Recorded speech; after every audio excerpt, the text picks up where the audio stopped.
Nós queremos saudar a igreja com a paz do Senhor. Glória a Deus.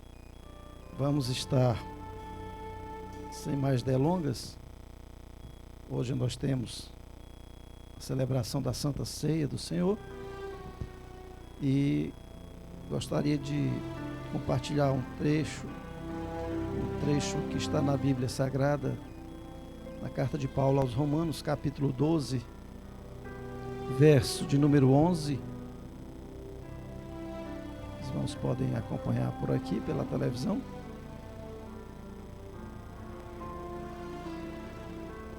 Romanos capítulo 12, verso de número 11. Não sejais vagarosos no cuidado, sede fervorosos no espírito, servindo ao Senhor. Senhor Deus, nós queremos te agradecer, Jesus, por esse momento na tua presença.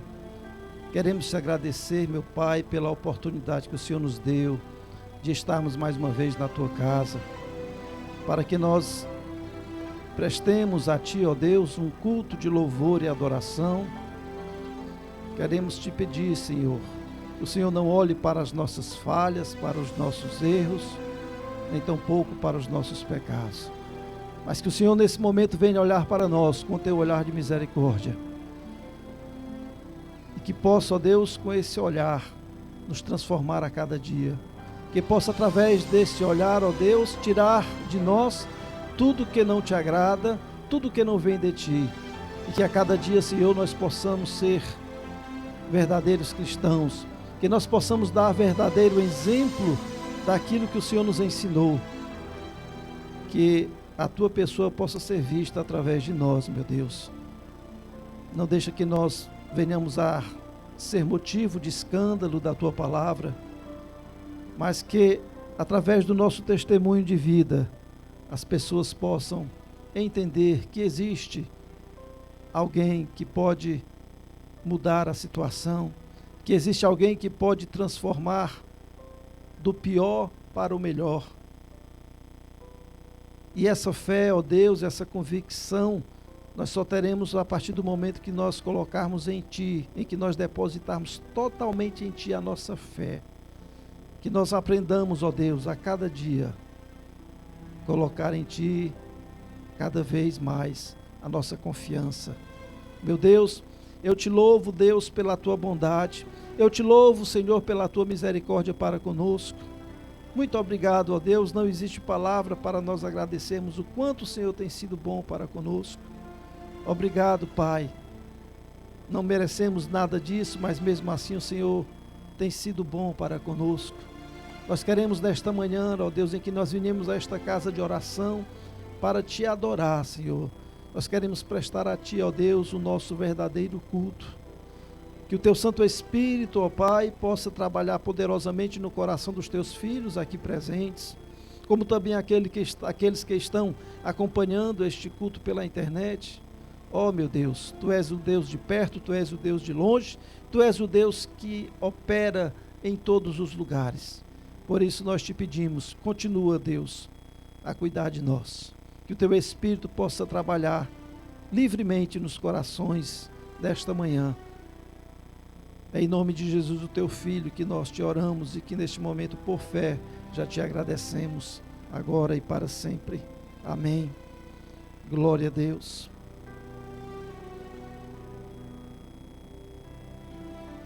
É muito bom, amados, quando nós nos reunimos num culto ou numa reunião, seja lá qual for, para nós falarmos das bondades de Deus, para nós falarmos daquilo que Deus fez na nossa vida, dos milagres que Deus fez, dos milagres que Deus vai fazer.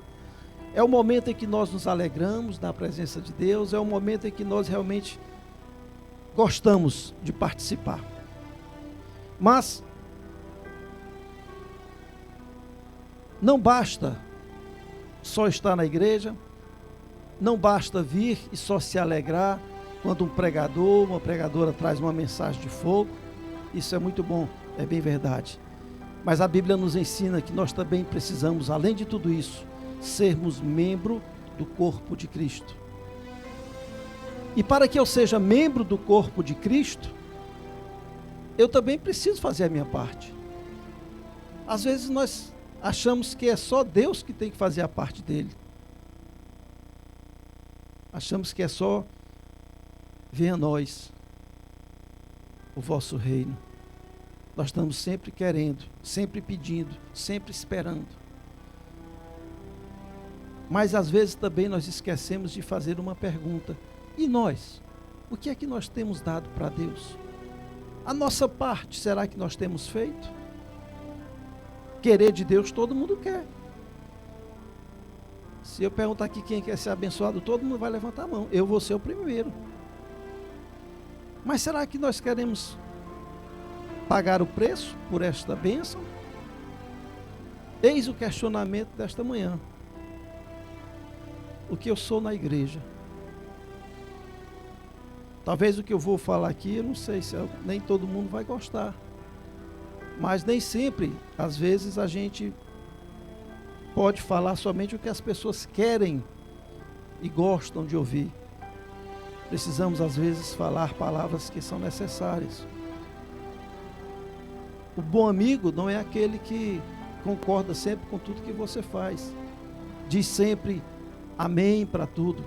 Mas o bom amigo é aquele que, quando vê que você está indo pelo caminho errado, ele te adverte, ele te aconselha, ele te diz: olha, meu amigo, não é assim, não é por aí. E nós queremos nessa manhã seguir esse exemplo, trazer à sua atenção também algo de que nós precisamos ser na casa do Senhor. E a primeira coisa, o primeiro ponto que eu acho interessante, que nós precisamos falar sobre isso nessa manhã, é a questão de sermos um membro assíduo. Que é um membro assíduo? É aquele que não falta os cultos, aquele que não falta os trabalhos da igreja. E também aquele membro pontual, aquele que chega na hora. Será que nós somos esse tipo de membro? Ou nós somos apenas um assistente, que quando dá certo a gente vem para a igreja, quando nós não temos uma coisa mais importante para fazer, não, hoje não tem nada de importante, então eu vou para a igreja. Ou então, quando você não cumpre as suas obrigações de cristão. Hebreus capítulo 10, no verso 25, nós lemos algo a respeito disso. Não deixemos de reunir-nos como igreja, segundo o costume de alguns, mas procuremos encorajar-nos uns aos outros, ainda mais quando vocês veem que se aproxima o dia. Então, na realidade, o objetivo, quando nós nos reunimos, também como igreja, é para nós encorajarmos uns aos outros. É na igreja que a gente divide o nosso problema. É na igreja que a gente traz não somente a nossa oferta ao altar do Senhor, mas é também na igreja onde nós trazemos os nossos problemas, as nossas dificuldades. E ali a igreja ora, os irmãos oram e Deus responde à oração. Se não fosse assim, a palavra de Deus não nos ensinava, nem tampouco nos orientava a que nós vivêssemos em união, a que nós não precisávamos nos reunir como igreja, porque Deus ele pode trabalhar em todo lugar, e realmente isto é um fato, mas a Bíblia manda que nós nos reunamos como igreja. Eu estou ouvindo a sua voz, Sérgio. E vamos também dizer mais uma coisa. O que eu sou na igreja? Além de um membro assíduo e pontual? Ou será que eu sou uma pedra de alicerce? Será que você é uma pedra de alicerce? Ou você é uma pedra de escândalo e de tropeço? Primeira carta aos Coríntios, capítulo 3, versos 10 ao 14, diz assim: conforme a graça de Deus que me foi concedida, eu, como sábio construtor, lancei o alicerce, e outro está construindo sobre ele. Contudo, veja cada um como constrói. Olha aí que já começa a nossa responsabilidade, já começa aí. 11. Porque ninguém pode colocar outro alicerce além daquele que já está posto, que é Jesus Cristo. Se alguém constrói sobre esse alicerce, usando ouro, prata, pedras preciosas, madeira, feno ou palha, sua obra será mostrada, porque o dia trará a luz, pois será revelada pelo fogo, que provará a qualidade da obra de cada um. Se o que alguém construiu permanecer, esse receberá a recompensa. Então, queridos, nós precisamos entender que o tipo de obra que nós fazemos para Deus é importante. A qualidade daquilo que eu dou para Deus. Ou seja, eu não posso servir a Deus de qualquer maneira. Mas é necessário que nós entendamos que é necessário, precisamos, não é uma questão de se der certo. Não, nós temos que dar o nosso melhor para Deus. Todos queremos receber o melhor de Deus, não é verdade? Mas será que às vezes nós temos dado também o nosso melhor para Ele? E Paulo aqui, quando ele está escrevendo esta carta aos Coríntios, ele está advertindo aquele povo no sentido de que nós precisamos pesar a qualidade das nossas obras. Quando ele fala dos tipos de obra, que começa no ouro e termina na palha, está dizendo que é o seguinte, que eu posso dar o meu melhor, como eu também posso dar de qualquer jeito, eu posso fazer de qualquer maneira. Só que nós não podemos esquecer de que um dia essas nossas obras, ou seja, aquilo que nós fazemos para Deus, elas serão colocadas à prova. E aí sim, naquele dia, nós teremos a certeza se aquilo que você fez para Deus foi de coração, se aquilo que você fez para Deus foi o seu melhor, ou você podia ter feito o melhor e não fez. E agora, amados, é nesse momento que nós estamos tendo essa oportunidade. É agora que Deus está nos dando essa condição de podermos oferecer para Ele aquilo de melhor que nós podemos. Haverá um dia onde aquelas pessoas que não deram o seu melhor para Deus vão se arrepender porque não o fizeram. Será que é porque faltou alguém que lhes advertiu? Será que é porque alguém não chamou a atenção neste sentido? E nós queremos fazer isso nessa manhã. Nós não queremos que seja cobrado dos nossos ombros a responsabilidade de não ter advertido a igreja nesse sentido. Você pode dar o seu melhor. Mas pastor, eu estou tentando dar o meu melhor. Oh, minha irmã, meu irmão, amém por isso, mas você ainda pode ser melhor. Você ainda pode se esforçar mais ainda. Eu tenho certeza que você ainda não chegou no seu limite. O que eu sou na igreja? Um servo para ajudar o trabalho do Senhor? Ou um doente para ser tratado?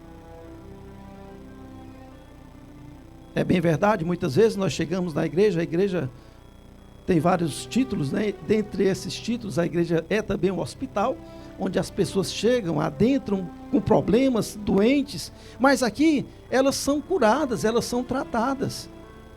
E a partir de então, você precisa, depois do seu tratamento, depois da sua cura, daquilo que você tinha e que você não tem mais, agora que você seja bênção para as outras pessoas. Que a sua vida seja um exemplo para aquelas outras.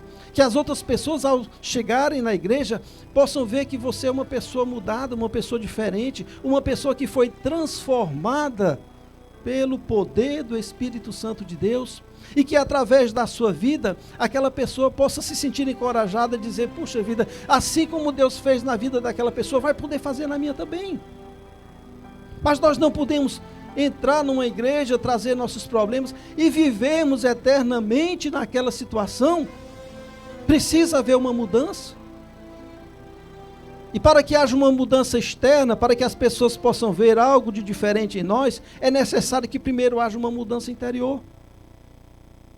E essa mudança interior, realmente é só Deus que pode fazer, mas com a nossa permissão. Nós precisamos permitir que Deus trabalhe dentro de nós. E quando nós assim o fazemos, nós vemos os frutos daquilo. Porque Deus não nos criou só para criar, mas Ele nos criou para a adoração do seu santo nome, para a sua glória. E Ele não quer ver seus filhos cabisbaixos, Ele não quer que seus filhos andem se arrastando pelo chão, mas Ele nos criou para sermos homens e mulheres de Deus, corajosos, valentes, e que através de nós, Ele seja glorificado. Que tipo de Deus as pessoas vão pensar ao ver uma pessoa que não tem nada para oferecer para ninguém, uma pessoa derrotada? Quem quer se vir ao Deus daquela pessoa? Ninguém. Mas a partir do momento que você é uma pessoa cheia do Espírito Santo de Deus, a partir do momento que Deus começa a te usar com poder, com autoridade, as pessoas vão ver Deus através da sua vida. E elas vão crer naquele Deus que você fala. Porque não adianta você falar se você não vive. Não adianta você falar se você não mostra que aquele Deus do qual você está falando, Ele realmente é poderoso. Porque Ele não só pode transformar as vidas, mas Ele fez primeiramente na sua. E esse é o maior testemunho que nós podemos dar. É aquilo que Deus fez em nós mesmos. Por isso, nesse momento, nós precisamos ser pessoas que devemos estar dispostos a trabalhar na lida do Senhor. Que nós sejamos pessoas que estejam ali para ajudar, para contribuir. Em 1 Coríntios capítulo 11, verso 30, diz: por isso há entre vós muitos doentes e fracos, e muitos que já dormiram. Por quê? Porque são pessoas que nunca tomaram posse da graça, do poder de Deus, da transformação que Deus pode dar e pode fazer nas nossas vidas. E enquanto nós não tomarmos essa posse, enquanto nós não tivermos esta consciência, nós viveremos nos arrastando, mendigando migalhas. Quando Deus tem um banquete para nos oferecer, quando Deus tem uma mesa farta, e nós vivemos à procura de mesquinhez, de coisas pequenas, e esquecemos que o nosso Deus tem tudo para nos dar, para nos oferecer. Mas o que precisa, o que é necessário para que nós alcancemos e tomemos posse de tudo isso que Deus tem para nos dar, é justamente nós. É somente nós que temos este poder de tomar essa decisão. E Paulo nos chama a atenção nesse sentido, porque nós podemos estar sempre disponível para a obra do Senhor. Em vez de sermos um problema, vamos ser uma bênção. Chega para o teu pastor, chega para o teu irmão: pastor, o que é que você está precisando? O que é que eu posso fazer? No que é que eu posso ajudar? Há serviço para todo mundo, irmãos.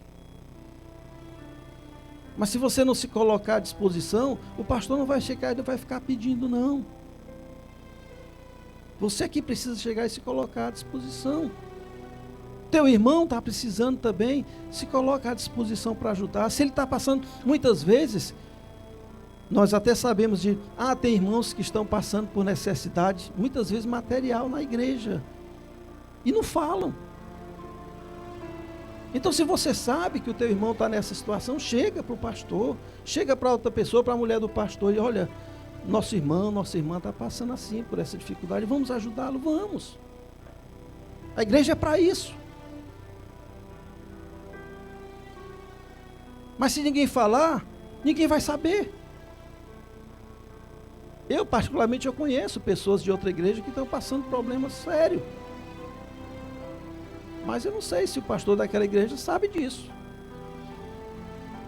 Então, muitas vezes, a pessoa que faz parte daquele hall de membros daquela igreja, vamos fazer a nossa parte também. Vamos se preocupar com quem? Com os nossos irmãos. Porque nós somos o quê? Nós somos uma família, nós somos o corpo. Você não se preocupa com seus irmãos de carne? Vamos nos preocupar também com os nossos irmãos espirituais. Porque Deus, Ele quer que haja em nós essa preocupação. Ele quer que haja em nós esse amor para com o nosso próximo. Lembre-se que a questão do amor ao próximo é algo tão importante que é o segundo mandamento de Deus. Primeiro, amar ao teu Deus sobre todas as coisas. E o segundo, amar ao teu próximo como a ti mesmo. Olha aí a importância que Deus dá para a questão do amor ao próximo. E nós muitas vezes temos nos esquecido dessa condição que Deus tem colocado diante de nós. Mas o que Jonas quando vamos ler aqui Jonas 1:12. Respondeu ele: peguem-me e joguem-me no mar, e ele se acalmará, pois eu sei que é por minha causa que esta violenta tempestade caiu sobre vocês. Muitas vezes, amados, a nossa vida, o que está acontecendo conosco, as outras pessoas são afetadas. E nós muitas vezes nós não entendemos e não queremos nos conscientizar disso. A sua vida pode estar trazendo dificuldade, problema para as outras pessoas. Então você precisa o quê? Mudar de vida. Você precisa mudar de opinião. Jonas entendeu isso e sabia que a tempestade que estava acontecendo naquele mar era por causa dele. Jogue-me ao mar e a tempestade vai passar. Foi o que aconteceu. Aquelas pessoas jogaram Jonas ao mar. Mas tem pessoas que não faz nada a não ser colocar defeito naquilo que é feito. Vamos aprender mais a contribuir, a colaborar, sem colocar empecilhos. Se você não quer fazer, não faça. Mas não atrapalha quem está querendo fazer. Não incentiva o teu irmão, a tua irmã, a deixar de fazer alguma coisa. Uma coisa que a igreja está promovendo, que os irmãos estão promovendo, que uma família está precisando, e a pessoa está com o coração voltado para ajudar, aí chega aquela pessoa: não vai com isso não, isso é besteira, deixa isso para lá. Não vamos dar margens para esse tipo de conselho não. E nem tão pouco vamos fazer isso, mas vamos ajudar os nossos irmãos, porque é isso que Deus quer e espera de cada um de nós. Não adianta nós vivermos dentro de uma igreja, batermos no peito, dizemos que somos cristãos, e que na hora de provarmos que nós realmente somos, aquilo ali ser só da boca para fora. Era assim que os fariseus faziam. Eles mostravam uma coisa, falavam uma coisa, mas viviam outra totalmente diferente. E Jesus sempre recriminou aqueles fariseus. Assim também como ele continua recriminando hoje em dia quem age dessa forma. Mas o que eu sou na igreja, será que eu sou um cristão pacificador? Ou eu sou um agente de intrigas e dificuldades? Mateus 5,19 diz: bem-aventurado os pacificadores, pois eles serão chamados filhos de Deus. Igreja é lugar de amor. Igreja é lugar de união. Igreja é lugar de paz. Igreja é o lugar onde nós adoramos ao Senhor. Igreja não é lugar de nós andarmos falando da vida alheia. Igreja não é lugar onde nós andarmos com intrigas, colocando dificuldade em tudo, defeito em tudo.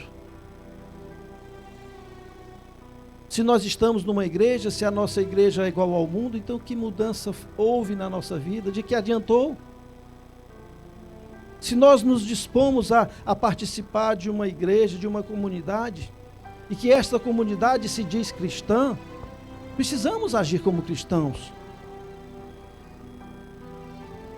É muito bom nós chegarmos, virmos para a igreja e cantarmos e adorarmos, mas na hora de nós mostrarmos com as nossas atitudes aquilo que nós falamos com a nossa boca, aí a coisa muda de figura, aí a coisa acaba. É muito fácil na hora do hino dizer eu te amo no amor do Senhor e abraço o irmão, aquela coisa toda. É muito bonito isso. Mas aí quando o irmão está passando por dificuldade, será que você se preocupa com ele? Será que você se dispõe a ajudar aquele irmão? É isso que Cristo, através da sua palavra, quer chamar a nossa atenção. Que não adianta nós sermos cristãos da boca para fora. Assim os fariseus faziam dessa forma.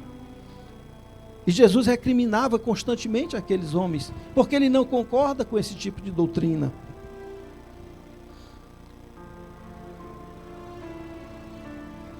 Provérbios capítulo 6, versos 16 ao 19, tem uma palavra dura. Há 6 coisas que o Senhor detesta. Sim, há 7 que ele abomina. Primeira, olhos altivos. Vocês sabem o que é olhos altivos? É aquela pessoa que se acha melhor do que todo mundo. Só olha dos outros por cima. Todo mundo é ruim, todo mundo é problemático, mas ela não tem nada. Ela é a perfeição em pessoa. Língua mentirosa, levanta falso, fala mentiras. 3, mãos que derramam sangue inocente. Quando você está julgando o seu irmão, você está fazendo isso. Você não sabe nem como é a história, você já está julgando, dizendo, não, é assim assado. 4, coração que maquina projetos iníquos. A gente vê muito isso nas novelas, né? Planejar aqui uma coisa que vai acontecer. Não, pastor, mas isso aí só acontece em novela. Não, meu irmão, isso acontece na vida real também. E como acontece? E como acontece? Pés que passam a correr que apressam a correr para o mal. Pessoas que só se preocupam em fazer o mal. Tantas pessoas precisando de ajuda, que nós façamos o bem, mas as pessoas só querem fazer o mal. Testemunha falsa que profere mentiras, levanta falso testemunho, diz que a pessoa falou sem ela ter falado. E o que semeia contendas entre irmãos. Essa é a pior. E essa Deus abomina. Sabe por quê? Porque quem semeia contendas entre os irmãos, está incluído, está contido em tudo que eu falei anteriormente. E Deus, ele abomina esse tipo de coisa. Nós não podemos semear contenda entre os nossos irmãos, porque quando nós semeamos contenda, todo mundo sofre. A família sofre, a igreja sofre. Muitas das vezes por causa de uma contenda mentirosa, por causa de uma invenção, por causa de uma falação. E Deus, mais uma vez, ele abomina esse tipo de coisa. Daí dá para a gente ver a importância disso aí na nossa vida, que nós não podemos fazer coisas desta forma, nós não podemos fazer esse tipo de coisa. O que eu sou na igreja, um cristão que perdoa e procura os fracos, procura ajudar, ou o que critica, que persegue e ajuda a pô-los para fora. Nós, em vez de atrairmos as pessoas para a igreja, muitas vezes com as nossas atitudes, nós colocamos as pessoas para fora. Ela não vem, não, eu não vou mais naquela igreja não, por causa daquele irmão, daquela irmã, que ele é muito complicado. Sejamos bênçãos para as pessoas. Que as pessoas, mais uma vez dizendo, que as pessoas possam ver Cristo através de nós. É isso que Deus quer de nós. Pessoas que perdoam, pessoas que ajudam, aquelas que estão fracas, aquelas que estão necessitadas. Nós, como ovelhas, amados, precisamos atrair ovelhas. para o rebanho de Jesus. Nós não temos que ficar naquela condição de afastá-los, não, nós temos que atrair mais. O pastor, não, pastor, essa é obrigação sua, não, o pastor ele cuida das ovelhas, ele trata, de que forma? Admoestando, ensinando, orando, aconselhando. Mas eu nunca ouvi dizer que pastor gerasse ovelha. Quem gera ovelha é ovelha. Quantas pessoas você já convidou? Nós estamos em agosto, o ano já está quase terminando. Quantas pessoas você já trouxe, já convidou para vir à igreja? Ah, eu só convido quando vai ter um evento, quando vai ter uma festa. Não, convida sempre. Ah, pastor, mas eu convido, ela não vem. Um dia ela virá. Insista, persista, não desista. Não vamos desistir tão fácil não, logo da primeira. Não vamos ser egoístas. Assim, não, porque eu já sou salvo, porque eu já recebi a salvação, agora tá bom, eu vou só aproveitar das delícias que Deus tem para me dar. E aquele que ainda não teve o privilégio que você teve, aquele que ainda não teve a oportunidade de conhecer este Jesus que você conhece, de ter uma experiência com esse teu Jesus. Jesus não quer que nós sejamos egoístas, não, mas Ele quer que nós repartamos com os outros aquilo que Ele nos deu, aquilo que um dia nós já recebemos da parte dEle. Efésios 4, de 1 a 3, diz o seguinte: como prisioneiro no Senhor, rogo-lhes que vivam de maneira digna da vocação que receberam. Sejam completamente humildes e dóceis. Olha aí, sejam humildes e dóceis. Sejam também o quê? Pacientes. De que forma? Suportando uns aos outros. Como? Com amor. Não é suportar com raiva, não. Suportar reclamando, não. Resmungando, não.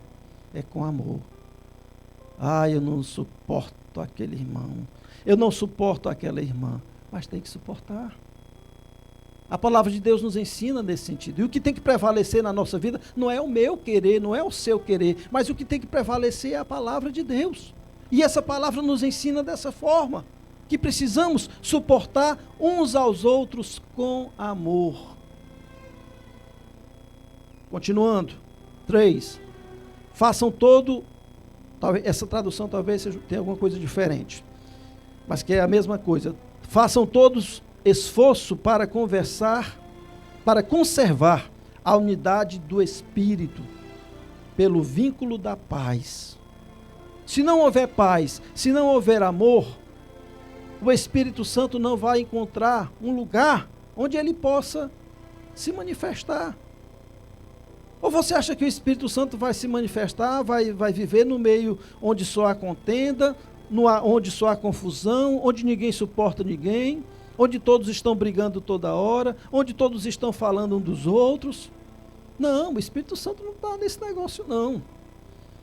Mas ele age, ele atua onde há o vínculo da paz. O que eu sou na igreja? Um membro que ama? Procura ajudar as pessoas? Um membro que aconselha? Às vezes, o pastor também precisa, viu, amados? De um conselho, de uma orientação. Sabe por quê? Porque às vezes eu não sei o que está passando na vida daquele irmão ali. Mas você que é mais chegado a ela, você que é mais chegado a ele, você sabe, chega para o teu pastor e fala: olha, pastor, aquele irmão ali, aquela irmã ali está precisando disso. Aquela irmã está precisando, está com essa deficiência. Vamos ajudá-lo, vamos orá-lo, vamos abençoá-lo nesse sentido. Isso sim. Isso não é estar falando do irmão, não. Isso é estar tentando ajudar, mas tentando ajudar da maneira certa, da maneira correta. Será que nós somos esse tipo de membros? ou se nós somos aqueles que critica, que desmoraliza, que vive formando rodinhas para mover campanhas, muitas das vezes contra o pastor, contra a mulher do pastor, contra a família do pastor. Se você encontrar alguém, nunca se junte com ninguém para falar do seu pastor, não. Nem tampouco do seu irmão, nem tampouco da sua irmã. Se essa pessoa se juntar com você para isso, diga: meu irmão, minha irmã, vamos mudar de assunto. Isso não é de Deus. Vamos orar. Vamos pedir a Deus que tenha compaixão, que tenha pena, piedade de nós, para que nós mudemos a nossa maneira de agir. Porque se nós continuarmos assim, nós não vamos para o céu. E o que adianta nós nadarmos e morrermos na praia? Deus espera algo de nós, amados. Hebreus capítulo 13 e 17 diz assim. Isso aqui é para quem acha que e bate no peito e diz: eu não vou obedecer pastor coisa nenhuma não. Eu não sirvo a homem, eu só sirvo a Deus. Pois eu vou te mostrar aqui uma coisa. Isso aqui faço que nem um amigo meu. É a palavra de Deus que diz, viu? Não é eu não. Obedecei aos vossos guias. Aqui na minha tradução tem: obedecei aos seus líderes e submetam-se à autoridade deles, sendo-lhes submissos, porque velam por vossas almas, como quem há de prestar contas delas, para que o façam com alegria e não gemendo, porque isso não vos seria útil. Quer dizer que o teu líder espiritual só serve para orar para você. O teu líder espiritual só serve para te ensinar a palavra.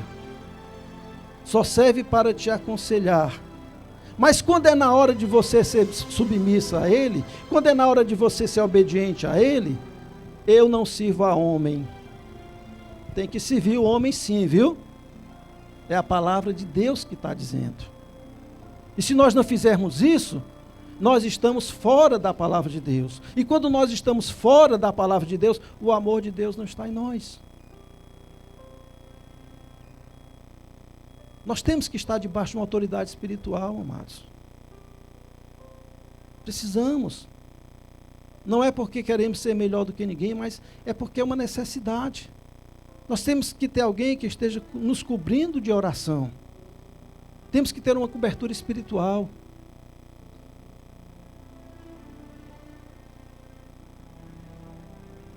E Deus quer que a cada dia nós venhamos a aprender mais e mais. Nós estamos numa caminhada, é verdade. E essa caminhada, amados, nós temos que fazê-la para frente, não para trás. E quando eu caminho para frente, é quando eu estou aprendendo mais de Deus. É quando eu estou, muitas vezes, renunciando o meu próprio eu, para que o eu de Deus, para que o eu do Espírito Santo fale mais forte dentro de mim. Essa sim tem que ser, quando nós falamos o nosso caminho à cruz, o nosso caminho ao Gólgota, é esse. É o preço que muitas vezes nós precisamos pagar. É um caminho difícil. Ah não, Jesus já sofreu tudo, eu não preciso mais sofrer nada não.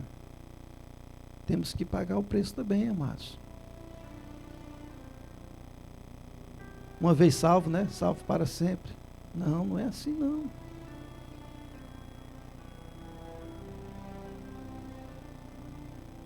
A palavra de Deus diz que a cada dia, muita gente costuma dizer, né? Cada dia a palavra de Deus se renova. Não é não, viu, amados? Não é a palavra de Deus que se renova, não. Quem diz isso, infelizmente, não leu o texto direito, ou então escutou de outro e saiu falando. Mas são as bênçãos do Senhor que se renovam a cada dia. E sabe por que as bênçãos precisam se renovar a cada dia? Porque a cada dia eu estou pecando. A cada dia eu estou fazendo uma coisa errada. E eu preciso entrar no ritmo, eu preciso entrar numa caminhada em que isso não seja uma coisa constante na minha vida. Mas eu só vou conseguir isso, eu só vou alcançar este mérito a partir do momento que eu permitir que Deus controle a minha vida. Que eu abra mão do meu eu. Porque enquanto eu estiver achando que tem que ser do jeito que eu quero, a coisa não vai funcionar como Deus quer. Porque tem que ser do jeito que Ele quer e não como eu quero. E é assim que Deus espera de cada um de nós. E se nós assim o fizermos, nós seremos abençoados. Porque temos promessas de Deus para as nossas vidas. Para recebermos as bênçãos do Senhor, temos que aprender a obedecer. Quando você obedece, tudo fica mais fácil. Você deixa de entrar em confronto, em briga. Porque quando você obedece, você está dizendo, ok, tudo bem, você tá certo, você tem razão. Não há discórdia, não há briga, não há confusão. E como nós vimos nesta manhã, a unidade do Espírito Santo de Deus, Deus só opera através do vínculo da paz. Ah, pastor, nada dá certo na minha vida. Como é que anda o relacionamento seu com a sua família? Como é que anda o seu relacionamento com seu esposo, com a sua esposa? Com seus pais, com seus irmãos? Tem que partir disso, amados, tem que partir desse princípio. O vínculo da paz tem que ser algo mais forte. Como é que você está aqui falando de Deus e você está intrigado com seu irmão, com a sua irmã, com seu pai, com seu filho? Eu conheço pessoa que vive na igreja, não é dessa igreja, vive na igreja lá, uma igreja lá de Framingham, que não tem necessidade de dizer o nome. Uma jovem vive lá e é intrigada com o pai. O que adianta? Você está perdendo seu tempo. Vive numa igreja, participa lá do grupo de louvor, toca lá o tecladozinho dela, louva, tá? E intrigada com o pai. O que adianta?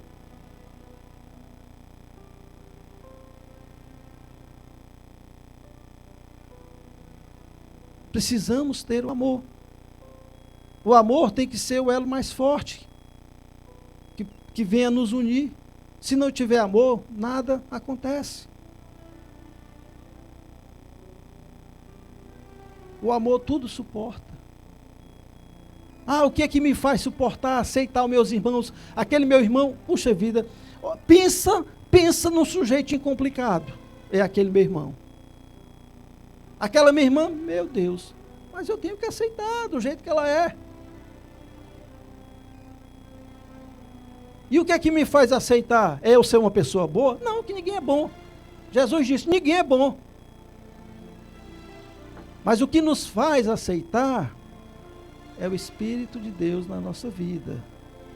Mas o Espírito de Deus, para poder adentrar na nossa vida, no nosso coração, fazer morada, ele precisa encontrar o quê? Amor. Amém? Hoje nós temos celebração da Santa Ceia do Senhor.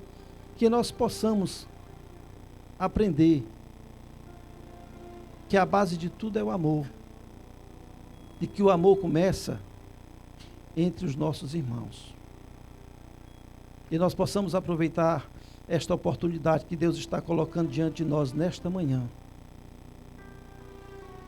Quando nós cumprimos aqui uma das ordenanças que Jesus deixou, uma foi o batismo, a outra foi a Santa Ceia do Senhor.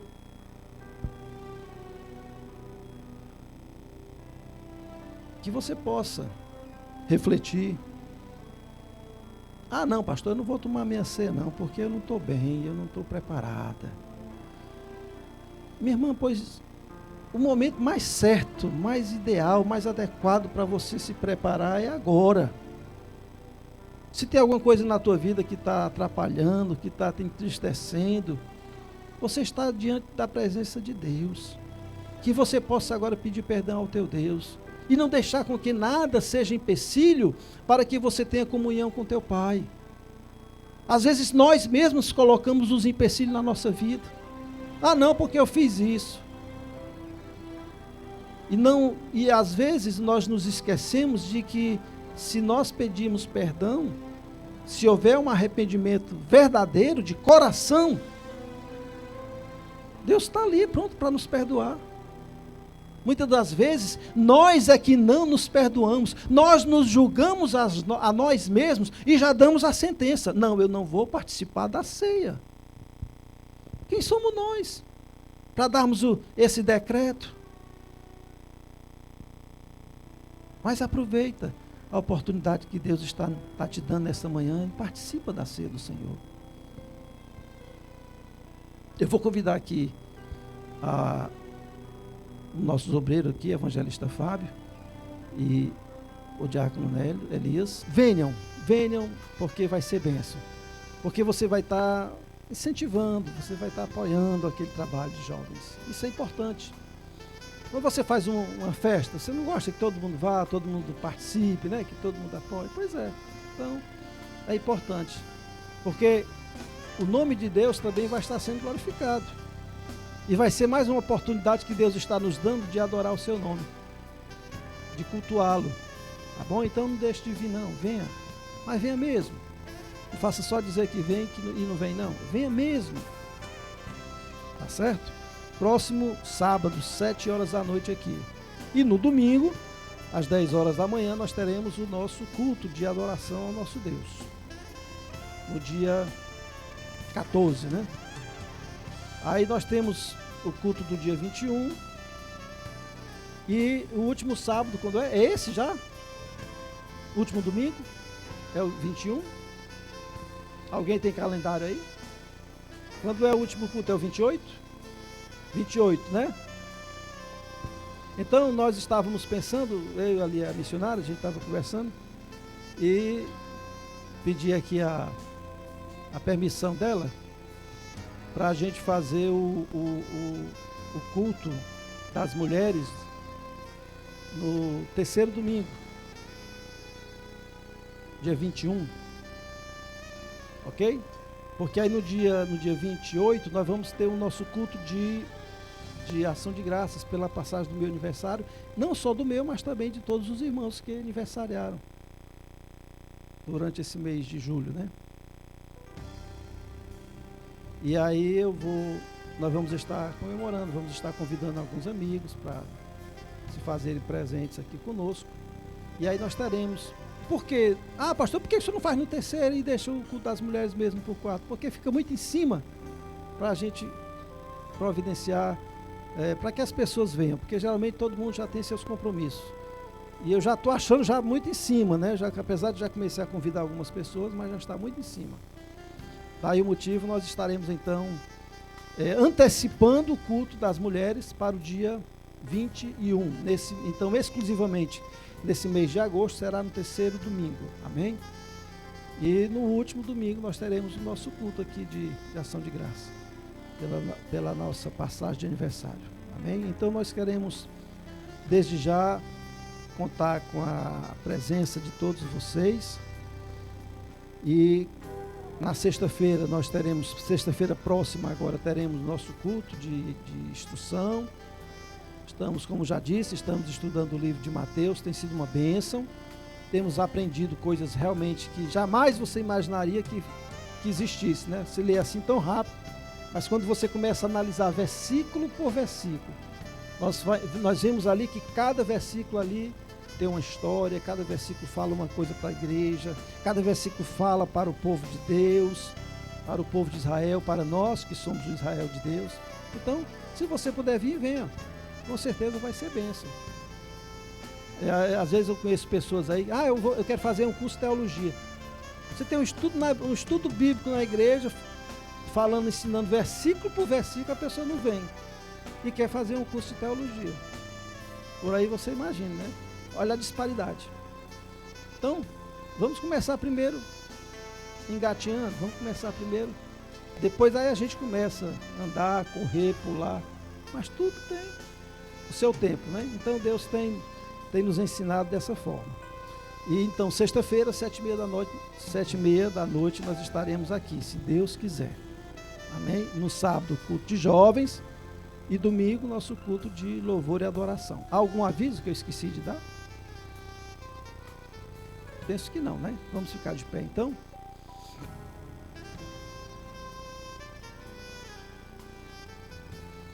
Senhor Deus e Pai, nós queremos te agradecer, Jesus, por esse momento na tua presença. Queremos te agradecer por esta oportunidade ímpar que nós tivemos de estar na tua santa casa para te adorar, para te cultuar, para te louvar, para dizer que tu és grande, que tu és Deus, que tu és bom, que tu és maravilhoso. Senhor Jesus, fica conosco, Deus, durante esta semana que ora se inicia, que nós possamos estar guardados, ó Deus, pelos teus anjos, e que a tua graça, Deus, possa ser algo constante sobre as nossas vidas. Senhor, eu te apresento nesse momento cada pessoa, meu Deus, desta igreja, seja ela membro, seja ela congregado, seja ela visitante, seja o que for, mas nós queremos nesse momento colocar diante de ti, ó Deus, e que o teu amor, que a tua graça, que a tua unção possa ser sobre ela. Abençoa a todos, ó Deus, a todos que frequentam esta igreja, a todos que frequentam as outras igrejas, Pai, onde o teu nome é proclamado, onde o teu nome é ensinado, Jesus. Abençoa o teu povo, nos prepara para os últimos dias, porque saberemos que não serão fáceis, serão difíceis, ó Deus, o Senhor já nos advertiu. Por isso te pedimos, nos dá força, para que nós não venhamos a envergonhar o teu nome, que nós não venhamos a nos acovardar, Senhor, diante dos fatos. Sê conosco, em nome de Jesus. Levanta assim tua mão. Que o amor de Deus, que a graça do nosso Senhor e Salvador Jesus Cristo, que a unção e que as consolações do seu Santo Espírito, seja com esta igreja e seja com todo o povo de Deus, espalhado pelos 4 cantos da terra. E esta igreja, que é parte desse grande povo, possa receber esta bênção, dizendo amém. Amém, amém e graças a Deus. Cumprimente o seu irmão e desejo para ele uma boa semana na presença do Senhor Jesus.